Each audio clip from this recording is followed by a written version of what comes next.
बिस्मिल्लाहिर्रहमानिर्रहीम। मासलाम।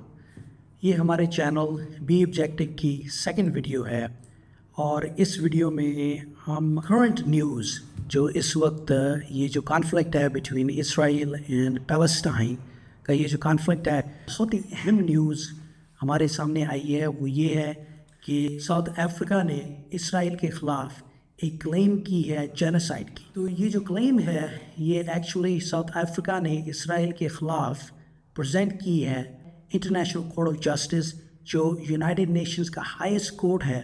उसमें दिसंबर 29 को इसराइल के ख़िलाफ़ ये जो क्लेम है ये एक्चुअली 80 पेजेस लॉन्ग है और उसमें उन्होंने काफ़ी डिटेल से काफ़ी टाइम स्पेंड करके उस रिपोर्ट में बताया है कि इसराइल कैसे करना चाह रहा है और उनके जो नुमाइंदे हैं, उनके जो पॉलिटिशियंस हैं, वो इसके बारे में क्या कह रहे हैं। तो ये ICJ क्या चीज़ है? ICJ जो है वो UN का हाईएस्ट कोर्ट है और इसके 15 इलेक्टेड मेंबर्स होते हैं, जजेस जो होते हैं वक्त हेग में हैं।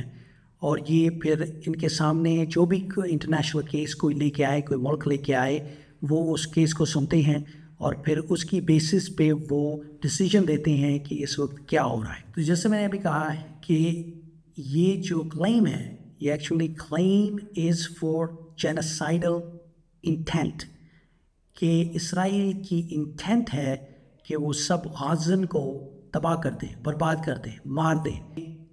टॉप लॉयर्स जो हैं, इंटरनेशनल लॉयर्स जो हैं, उनको हेग में भेज रहा है। वहाँ पे ये कोर्ट के सामने प्रेजेंट करेंगे सारे एविडेंस और दिखाएंगे कि ये जो इंटेंट है इसराइल की कि फ़लस्तीनियों को तबाह करना, ये इंटेंट कहाँ कितने हद तक सही है और ये इंटेंट शुरू हो गई है। साउथ अफ्रीका को ये दिखाने की ज़रूरत नहीं है कि एक्चुअल जेनोसाइड हो रहा है। जेनोसाइड का मतलब है कि पूरे के पूरे लोगों को तबाह करने पे तुला हुआ इसराइल और तबाह करेगा। अब उन्हें सिर्फ ये दिखाना है कि जेनोसाइडल इंटेंट है, कि उनकी कोशिश हो रही है। अब कोशिश जब होती है तो उसकी बेसिस पे जो एविडेंस प्रेजेंट करेगा साउथ अफ्रीका, उस बेसिस पे फिर वो डिसीजन देगा कि लग रहा है कि ये इन्होंने शुरू कर दिया है और ये इनका मानना है और इनकी इंटेंट है कि ये फ़लस्तीन के जो मुसलमान हैं और क्रिश्चियंस हैं जो यहाँ गाज़ा में, उनको तबाह बर्बाद करने पे इसराइल तुला हुआ है। अब साउथ अफ्रीका जो है ये पहली बार ये अपना एविडेंस जो है उसको प्रेजेंट करेगा जनवरी 11 और 12 को। अब जनवरी 11 और 12 को कोर्ट के सामने टॉप लॉयर्स साउथ अफ्रीका के आ रहे हैं जो आके दिखाएंगे कि ये क्या इसराइल करने की कोशिश कर रहा है गाज़ा में। और क्योंकि इतने लोग जो फौत हो चुके हैं, वहाँ पे मार दिए गए हैं, जिसमें ज़्यादातर बच्चे और औरतें हैं, तो इसकी इंटेंट और क्या हो सकती है कि वो सबको तबाह करना चाह रहा है। और दूसरी चीज़ हमें ये भी नज़र आ रही है कि this is the first time कि इसराइल अपने आप को एक्चुअली डिफेंड करेगा। ज़्यादा लोगों को लग रहा था कि ये इसराइल नहीं आएगा डिफेंड करने के लिए, पर ये पहली बार हो रहा है कि इसराइल अपने आप को डिफेंड करना चाह रहा है। तो वो भी अपने लॉयर्स को हेग में भेजेंगे इस कोर्ट के सामने और वो भी प्रेजेंट करेंगे कि उनकी इस तरह की कोई इंटेंट नहीं है। जो सबसे इम्पोर्टेंट पॉइंट है वो ये है कि ये जो 1948 का जो कन्वेंशन है, जेनोसाइडल कन्वेंशन, जिस पे दोनों मुल्कों के सिग्नेचर्स हैं, दोनों मुल्कों ने साइन किया होगा उस एग्रीमेंट पे, इसका जो भी डिसीजन होगा इस कोर्ट का वो काफ़ी हद तक बाइंडिंग होगा। अब बात ये है कि फोर्स तो कोर्ट नहीं कर सकता, क्योंकि उनके पास ये तो रिसोर्सेज नहीं है कि वो फोर्स कर सके किसी मुल्क को। But what they can do is वो और मुल्कों को बता सकते हैं, देखिए इसके ख़िलाफ़ हमने ये डिसीजन दिया है। ये जो केस साउथ अफ्रीका ने किया है इसराइल के ख़िलाफ़ एक बहुत इम्पोर्टेंट केस है। क्यों? क्योंकि ये दिखाना चाह रहे हैं साउथ अफ्रीका दुनिया को कि हर कोई या कोई भी मुल्क हो या इंसान हो, it's not above the law. इस वक्त जो भी इंटरनेशनल लॉ है, हमें पता है लोग देखते हैं, लोगों ने यूएन के रेजोल्यूशंस को देखा है। वो जो भी इंसान रेजोल्यूशंस को देखता है वो कहता है कि सारे के सारे जो रेजोल्यूशंस हैं, सारे के सारे जो लॉज हैं, इस वक्त दुनिया के लॉज जो है, यूएन के लॉज जो हैं, उनको इसराइल पामाल कर रहा है। इस वक्त दुनिया में लगभग 49 ममालिक हैं, 49 कंट्रीज़ हैं जिनमें मुसलमानों की अक्सरियत है। अब इन 49 मुल्कों में किसी के पास भी इतनी ज़रूरत नहीं हुई कि वो ये चीज़ कर सके जो साउथ अफ्रीका कर रहा है। हमारे मुसलमान मुल्कों के लिए ये एक शर्म का मुकाम है कि एक वो जो चीज़ हमें करनी चाहिए थी एज अ मुस्लिम उम्मा, वो कोई और कर रहा है। साउथ अफ्रीका जो अपने आप को एक क्रिश्चियन कंट्री कहते हैं, वो चीज़ कर रहा है जो मुसलमानों को करनी चाहिए थी। हाँ, तो देखिए, इसमें ज़्यादा तो बेशर्म जो लोग हैं वो तो अरब हैं। इतने अरब ममालिक हैं, कंट्रीज़ हैं अराउंड पैलेस्टाइन जो ये चीज़ कर सकते थे इसराइल के ख़िलाफ़। उनमें से किसी ने ये नहीं किया। दूसरे बड़े मुल्क हैं मुसलमानों के जो ये कर सकते थे, उन्होंने नहीं किया। अब देखिए, पाकिस्तान जो है इसमें सेकंड लार्जेस्ट दुनिया में मुसलमानों की आबादी है। Is the second largest Muslim country. बड़े बड़े फ़ख्र से कहते हैं कि हम एक मुसलमान मुल्क है, पर हम एक छोटी सी चीज़ नहीं कर सके कि यूएन के सामने जाके ये कह सके, कोर्ट के सामने ये कह सके और इसराइल को ड्रैग करके लेके जा सकते। क्यों? उन्हें कहते कि हम लेके आए हैं इसराइल को, इसको यहाँ पे कटहरे में खड़ा करने के लिए कि ये हमारे मुसलमान भाइयों के साथ क्या कर रहा है। बिल्कुल शर्म का मुकाम है। हमारे जो यहाँ पे पॉलिटिशियंस हैं, पाकिस्तान के जो पॉलिटिशियंस हैं, बड़ी बड़ी बातें करते हैं, एक दूसरे पे क्या क्या तोहमतें लगाते हैं, एक दूसरे की टांग खींचते हैं, बड़े शेर बब्बर हैं जब एक दूसरे के साथ डीलिंग इनकी होती है, स्पेशली पॉलिटिशियंस की यहाँ पे इस मुल्क में। पर इतने बेशर्म हैं, दुनिया के सामने कुछ नहीं जाके कर सके और ना किया है। इतना बड़ा शर्म का मुकाम है कि हमारे पास क्या इंटेलिजेंट लोग नहीं हैं, हमारे पास लॉयर्स नहीं हैं। ये मुल्क ही सारा चल रहा है लॉज पे, एक दूसरे की टांग खींच रहे हैं लॉज में। हर दूसरे दिन सुप्रीम कोर्ट में कोई ना कोई केस आता है, सुप्रीम कोर्ट हर चीज़ में इन्वॉल्व है। तो मुझे ये समझ नहीं आ रही कि इस मुल्क में जहाँ पे दिमाग भी है वो ये चीज़ क्यों नहीं कर सके। क्यों कोई मुसलमान मुल्क ये नहीं कर सका और एक क्रिश्चियन कंट्री साउथ अफ्रीका वो ये चीज़ कर सकी है। अब दूसरी बात ये है कि साउथ अफ्रीका जो है वो एक अमीर मुल्क नहीं है, it's a third world country just like Pakistan की तरह एक थर्ड वर्ल्ड कंट्री है।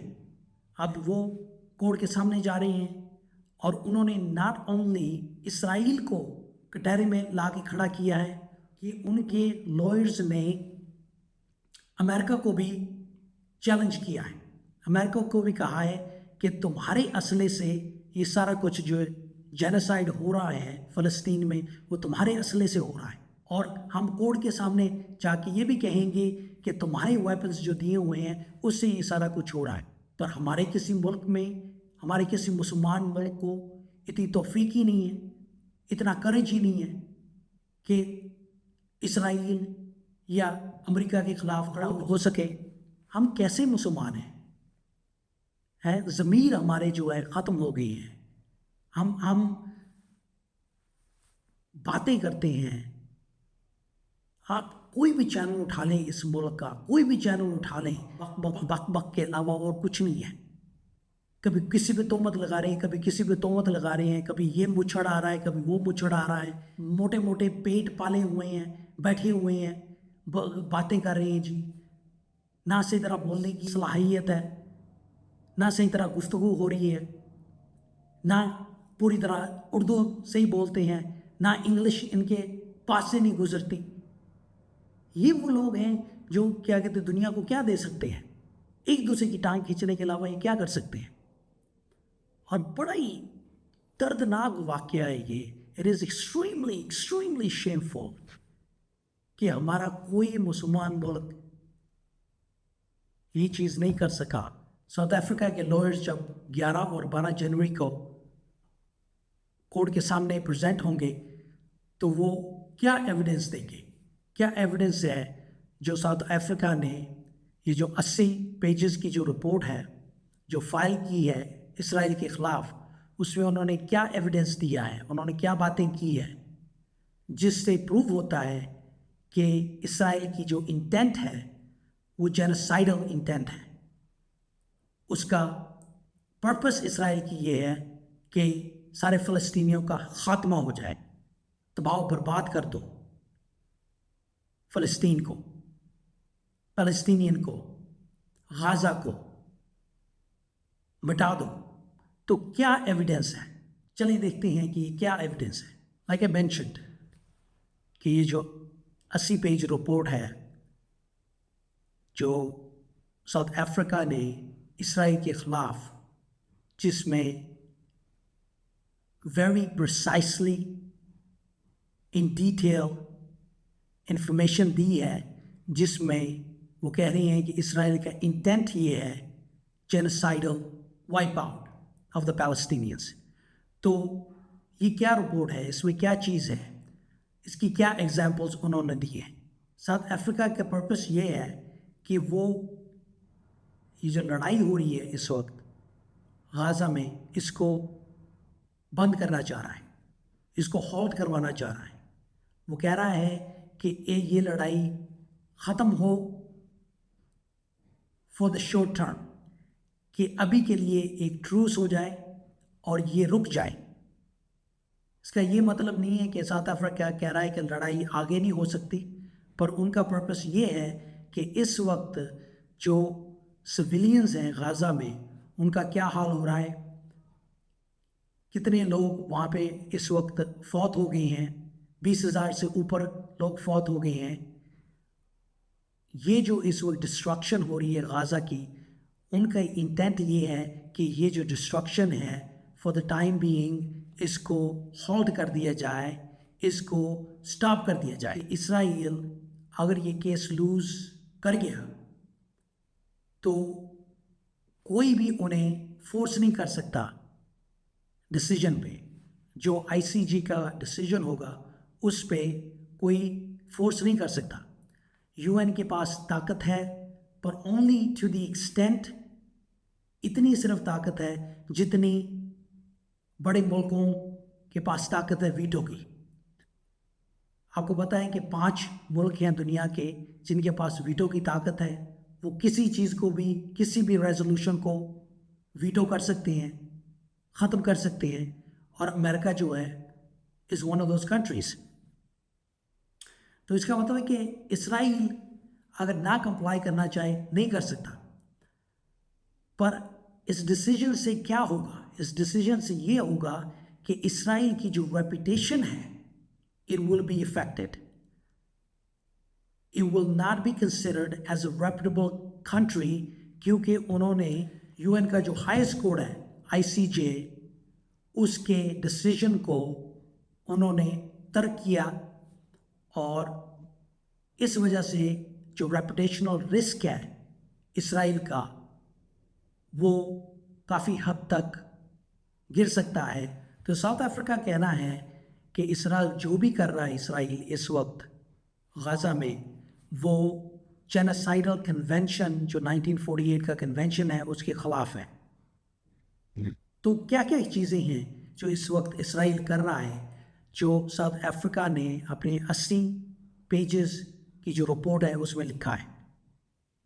सबसे पहली चीज़ तो ये है कि the shocking amount of death toll in Gaza. अगर आप सोचें कि 20,000 से ऊपर लोग शहीद हो चुके हैं, उसमें 70% जो हैं औरतें और बच्चे हैं। 70% से ज़्यादा औरतें और बच्चे हैं। तो ये जो इतना हाई टोल है, इतने जो लोग मारे गए हैं गाज़ा में 3 महीने के अंदर अंदर, किसी और वॉर में इस 21st सेंचुरी में कोई भी ऐसा कॉन्फ्लिक्ट नहीं हुआ जिसमें इतने लोग इतने कम टाइम में मारे गए। दूसरी जो चीज़ साउथ अफ्रीका ने हाईलाइट की है वो है फोर्स्ड डिस्प्लेसमेंट। इसका मतलब ये है कि फोर्स की बेसिस पे लोगों को उनके घरों से निकाला गया है, उनको पुश किया गया है कि वो कहीं और जाएं।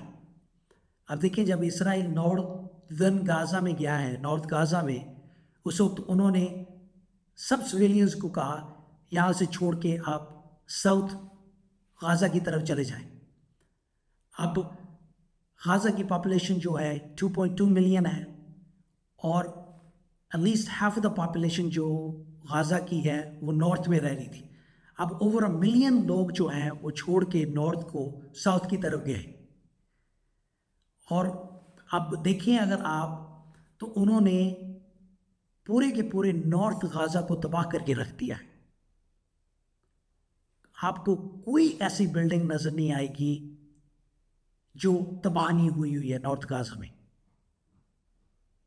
हर बिल्डिंग जो है उसकी टोटल डिस्ट्रक्शन है, वहाँ पे कोई इंसान रह नहीं सकता और काफ़ी अरसे तक वहाँ पे कोई रह नहीं सकेगा। तो ये जो फोर्स्ड डिस्प्लेसमेंट लोगों की हुई है, this is against the 1948 genocidal convention. ये 1948 के जो जेनोसाइडल कन्वेंशन है उसके खिलाफ है। उसमें स्पेसिफिकली कहा गया है कि आप लोगों को उनके घरों से फोर्स करके निकाल नहीं सकते। चाहे लड़ाई में भी ये चीज़ हो रही है कि जब ये वॉर शुरू हुई उस वक्त इसराइल ने फ़लस्तीनियों का पानी, खाना, फ्यूल, सारी चीज़ें बंद कर दी। अब ये सारी चीज़ें जब बंद हो गई हैं, ये भी 1948 का जो कन्वेंशन है, जेनोसाइडल कन्वेंशन, उसके ख़िलाफ़ है कि आप लोगों को भूखा नहीं मार सकते। आप लोगों को मारने की कोशिश हो रही है ना, कि उनको खाना ना मिले, उनको पानी ना मिले। तो ये तीसरी चीज़ जो है हाईलाइट की है और इसकी काफ़ी एग्जांपल्स दी हैं साउथ अफ्रीका ने। चौथी जो चीज़ एक बहुत इम्पोर्टेंट अहम चीज़ है जो उन्होंने मेंशन की है और पूरी दुनिया देख रही है, वो इंटरनेशनल लॉ के ख़िलाफ़ है और स्पेशली ये जेनोसाइडल कन्वेंशन के ख़िलाफ़ है। वो ये है कि इन्होंने, इसराइल ने हॉस्पिटल्स को बम करना शुरू कर दिया, तबाह करना शुरू कर दिया। ये इंटरनेशनल लॉ के ख़िलाफ़ है, पर हॉस्पिटल्स एक ऐसी जगह है जहाँ पे लड़ाई नहीं होनी चाहिए और वहाँ पे लोगों के ख़िलाफ़ कोई कार्रवाई नहीं होनी चाहिए। तो क्या किया इसराइल ने? इसराइल ने हॉस्पिटल्स को बम करना शुरू कर दिया। इस वक्त गाज़ा के 95% हॉस्पिटल जो हैं वो सारे के सारे बंद हैं या वो बर्बाद हो गए हैं मिसाइल्स वगैरह से, या वो चल नहीं रहे हैं, फ्यूल नहीं है उनको चलाने के लिए। तो इसलिए ये जो चीज़ है ये भी जेनोसाइडल कन्वेंशन के ख़िलाफ़ है और इंटरनेशनल लॉ के ख़िलाफ़ है। अब देखिए ना, ये जो 4 पॉइंट्स हैं, इस पे अमेरिका भी कहता है कि जी नहीं, ऐसी कोई चीज़ नहीं है, जेनोसाइड नहीं हो रहा फ़लस्तीन में। और भी कई मुल्क कह सकते हैं, यूरोप में जर्मनी है कह रहा है कि नहीं, ऐसी कोई चीज़ नहीं है, इंग्लैंड कह रहा है नहीं है। तो अब बात यह है कि इन 4 चीज़ों पे अगर दूसरे मुल्क कह रहे हैं कि नहीं, जेनोसाइड नहीं हो रहा, अगर ये जो 4 चीज़ें मेंशन की हैं, यूरोप के ममालिक हैं, अमेरिका है जो कह रहा है कि ये जेनोसाइडल इंटेंट नहीं है, ये जेनोसाइड नहीं हो रहा इस वक्त फ़लस्तीन में, इसराइल ये नहीं कर रहा, तो चलें, कई लोग मान लेते हैं ठीक है नहीं हो रहा है, इसराइल की इंटेंशन नहीं है, वो हमास के पीछे जा रहे हैं, वो टनल्स को डिस्ट्रॉय कर रही हैं, इसलिए ये सारी की सारी बिल्डिंग्स जो हैं वो गिर रही हैं, डिस्ट्रॉय हो रही हैं, क्योंकि टनल्स हैं उनके नीचे, हमास वहाँ पे छुपे हुए हैं। चलें, अगर ये मान भी लिया, पर जो सबसे डैमिंग और सबसे बड़ा एविडेंस जो दिया है इन्होंने, साउथ अफ्रीका ने, वो ये है कि अगर आप इसराइल के पॉलिटिशियंस को देखिए। If you look at Israeli politicians, आप देखेंगे कि हर पॉलिटिशियन जो है इसराइल में वो फ़लस्तीनियों के ख़िलाफ़ कोई ना कोई स्टेटमेंट दे रहा है। सो ये जो इसराइली पॉलिटिशियंस हैं, इलेक्टेड ऑफिशियल्स हैं, वो सारे के सारे उनकी जो रेटरिक है, उनका जो कहना है, वो सारा का सारा पॉइंट करता है कि उनकी इंटेंट जो है वो जेनोसाइडल है। वो चाहते हैं कि फ़लस्तीनी सारे मार दिए जाएं, गाज़ा इनहैबिटेबल हो जाए, वहाँ पे कोई रह ना सके, और उसके बाद ये सारे के सारे फ़लस्तीनी यहाँ से छोड़ के कहीं और बाहर निकल जाए। तो ये जो पॉलिटिशियंस हैं या इलेक्टेड ऑफिशियल्स हैं, उनका क्या कहना है, क्या कह रहे हैं? इसराइल का जो डिफेंस मिनिस्टर है योवाव गैलेंट, उसका कहना है कि फ़लस्तीनी जो हैं सारे के सारे ह्यूमन एनिमल्स हैं। लड़ाई शुरू हुई, उसने स्पीच दी। ये वो आदमी है जो उनकी फोर्सेस जो हैं, IDF जिसे कहते हैं, इसराइली डिफेंस फोर्सेस जो हैं, उसका हेड है। और वो अपने फौजियों को कह रहा है कि ये सारे के सारे जो फ़लस्तीनी हैं ये ह्यूमन एनिमल्स हैं। तो एनिमल्स के साथ क्या किया जाता है? उन्हें मार दिया जाता है। अब ये देखें कि एक टॉप ऑफिशियल ये कह रहा है, तो ये जेनोसाइडल इंटेंट है कि नहीं? इसराइली प्राइम मिनिस्टर जो है नेतन्याहू, वो कोट करता है अपनी स्पीच में कि ओल्ड बाइबल में, ओल्ड टेस्टामेंट में लिखा हुआ है कि ये जो फ़लस्तीनी हैं दे आर लाइक द एमलेक। ये एमलेक क्या चीज़ है?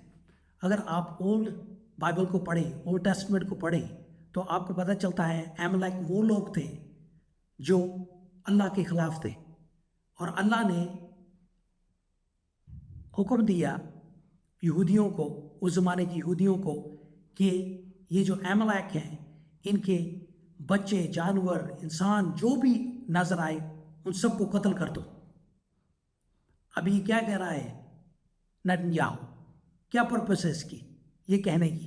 इसकी पर्पस यही है, वो यही दुनिया को बताने की कोशिश कर रहा है कि हम जेनोसाइड कमिट करेंगे। हम गाज़ा में हर बच्चे, बूढ़े, औरत, जवान जो भी है, हर इंसान को हम मार देंगे। जैसे ओल्ड टेस्टमेंट में अल्लाह ताला ने ये कहा था करने के लिए, हम इस वक्त फ़लस्तीन के साथ ये करेंगे। ये जेनोसाइडल इंटेंट है कि नहीं?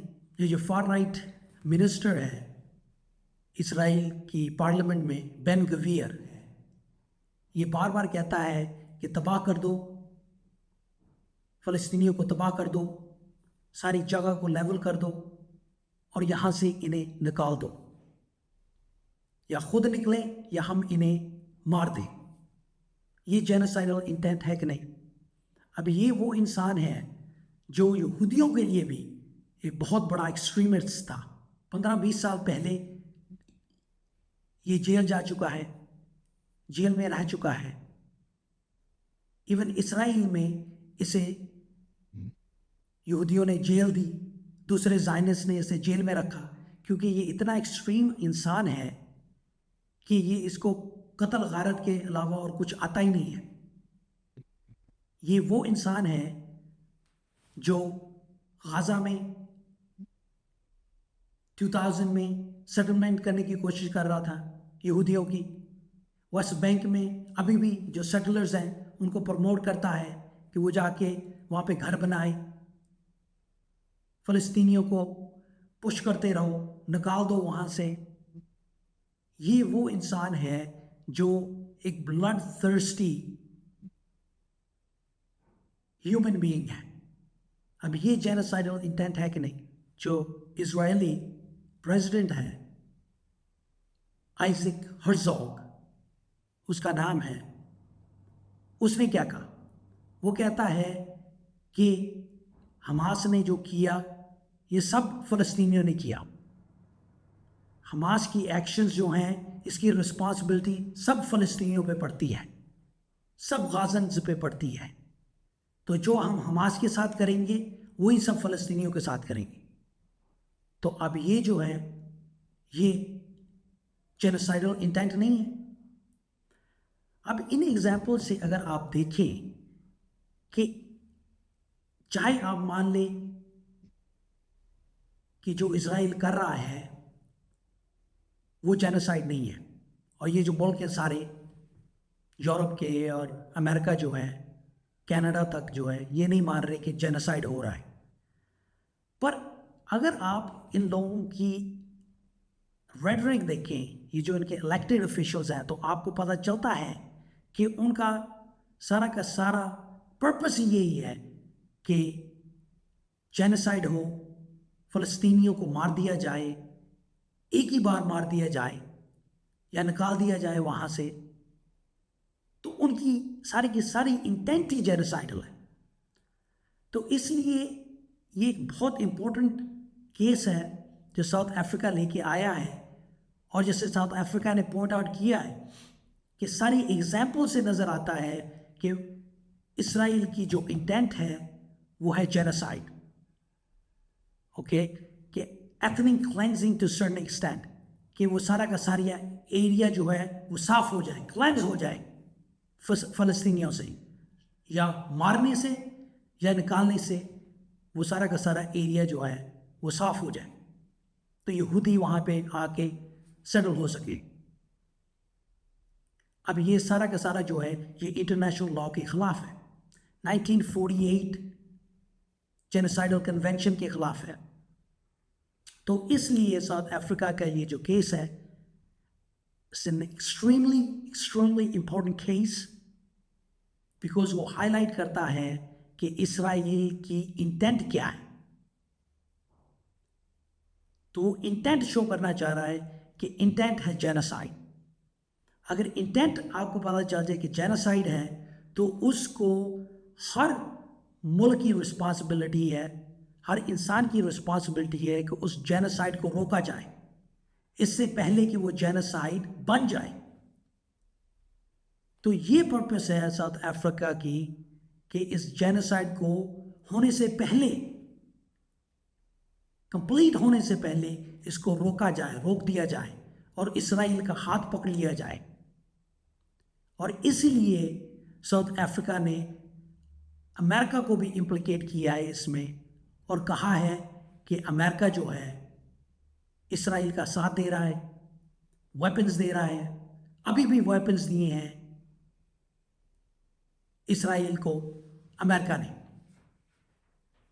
अभी रिसेंटली यूएस सेनेट में बर्नी सैंडर्स, जो एक प्रोमिनेंट सेनेटर है और यहूदी भी है, उसने खुद कहा है कि इसराइल को जो हम चीज़ें दे रहे हैं, जो वेपन्स दे रहे हैं, उसकी अकाउंटेबिलिटी होनी चाहिए। अभी बाइडन ने रिसेंटली इसराइल को काफ़ी वेपन्स दिए कांग्रेस को बताए बगैर। तो बर्नी सैंडर कह रहा है कि क्यों नहीं बताया कांग्रेस को, हमें पता होना चाहिए कि क्या इसराइल को क्या क्या दिया गया है, कब दिया है और कितना दिया है और क्यों दिया है। हमें पता होना चाहिए कि इसराइल इन चीज़ों का, क्योंकि हमें पता है कि इसराइल ये जो सारे के सारी एमिनिशंस हैं, ये सारे के सारे जो वेपन्स हैं, इनका गाज़ा में क्या कर रहा है। ये जो बॉम्ब्स हैं 2000 पाउंड के जो बॉम्ब्स हैं, 1000 केजी के लगभग ये जो बॉम्ब्स हैं, ये बॉम्ब्स जो अमेरिका ने इसराइल को दिए हैं, और इसराइल ने 25,000 तक के ये बॉम्ब जो हैं फ़लस्तीन के ऊपर यूज़ किए हैं गाज़ा में। और इतनी डिस्ट्रक्शन जो हुई है, वो बर्नी सैंडर्स खुद कह रहा है, एक यहूदी कह रहा है कि इसकी अकाउंटेबिलिटी होनी चाहिए, हमें पता होना चाहिए कि ये क्यों दिए गए हैं, और ये इसराइल को इंटरनेशनल लॉ और स्टैंडर्ड्स पे पकड़ना चाहिए। ये इसराइल जो कर रहा है फ़लस्तीनियों के साथ, उसने एक ऑलमोस्ट 45 मिनट की स्पीच में उसने सारी की सारी चीज़ें वही बताई हैं जो साउथ अफ्रीका ने अपनी इस केस जो इसराइल के खिलाफ लेके आए हैं आईसीजे में, उसमें जो पॉइंट आउट किया है वही बर्नी सैंडर्स ने यूएस कांग्रेस में खड़े होके 40-45 मिनट में वही चीज़ें बताई हैं कि इसराइल क्या कर रहा है फ़लस्तीन के साथ, और इतनी डिस्ट्रक्शन जो फ़लस्तीन में हुई है वो पहले ज़िंदगी में हिस्ट्री में नहीं हुई। तो वो कह रहा है कि हमें अकाउंटेबिलिटी चाहिए कि इसराइल को इतने वेपन्स क्यों दिए जा रहे हैं। इन क्लोजिंग मैं यही कहूँगा कि ये एक बहुत ही शेमफुल टाइम है मुसलमानों के लिए, बहुत ही शेमफुल टाइम है हमारे पॉलिटिशियंस के लिए, बहुत ही शेमफुल टाइम है हमारे मुसलमान मुल्कों के लिए। 50 के लगभग मुसलमान मुल्क हैं और उनमें इतनी ज़रूरत नहीं हुई कि वो कर सकें जो साउथ अफ्रीका ने किया है। साउथ अफ्रीका कोई बहुत अमीर मुल्क नहीं है, it's a third world country just like Pakistan. तो अगर साउथ अफ्रीका ये कर सकता है तो पाकिस्तान क्यों नहीं कर सकता? पर हमें ज़रूरत नहीं है, इस मुल्क में ज़रूरत नहीं है। हमारे मुसलमानों में ये ज़रूरत आनी चाहिए, एक दूसरे की मदद कर सके, एक दूसरे के लिए खड़े हो सके। जैसे कुरान में कहा है कि अगर आप किसी बुराई को हाथ से रोक नहीं सकते तो मुंह से तो रोके ना, कोशिश तो करें ना। हमने तो मुंह से भी नहीं रोकने की कोशिश की इंटरनेशनल स्टेज पे। A country like south Africa वो चीज़ कर रहा है जो मुसलमानों को करनी चाहिए थी। तो हम किस चीज़ के मुसलमान हैं? हम तो बस नाम के मुसलमान हैं, सिर्फ नाम के मुसलमान हैं।